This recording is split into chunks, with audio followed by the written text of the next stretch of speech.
In the fall of 1952, EC Comics was well known for their crime and horror comics, but at that moment they created something that would become a huge hit, and that was, of course, the comic book that was known as Mad, and boy, what a hit it became. Here's a copy of Mad #1 that was the brainchild of Harvey Kurtzman and Bill Gaines, and this is Kurtzman's artwork on the very first issue of Mad, the comic book. Now, the comic book continued on for a number of issues. The first issues had a lot of Harvey Kurtzman artwork. #2 had Jack Davis on the cover. There was also a great cover by Basil Wolverton on #11, and some other very, very interesting covers of Mad, the comic book. However, as EC began to struggle because of the attack on crime and horror comics and the introduction of the Comic Code Authority, Bill Gaines made a very important decision that would change the course of his company forever. And that was, of course, the creation of a new magazine from the comic book known as Mad. Now, the very last issue of Mad was #23, and in that issue,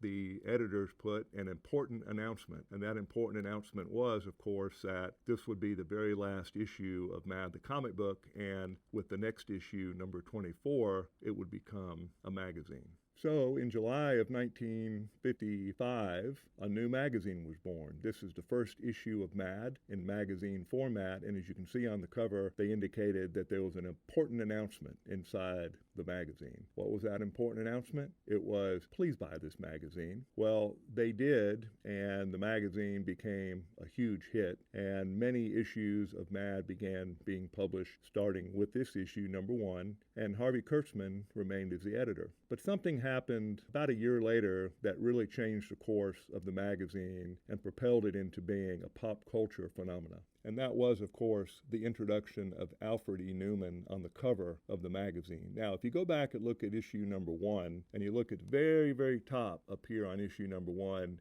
and the subsequent issues that had this border around it, you'll see a little tiny picture of what became Alfred E. Neuman saying, "What? Me worry?" Well, he became the spokesperson for the magazine for, of course, many, many years with that slogan. And while he didn't have the face that would launch 1,000 ships, he did have the face that would launch hundreds and hundreds of comic books and other items that became part of American culture from the 1950s through the 1960s to the 1970s and beyond.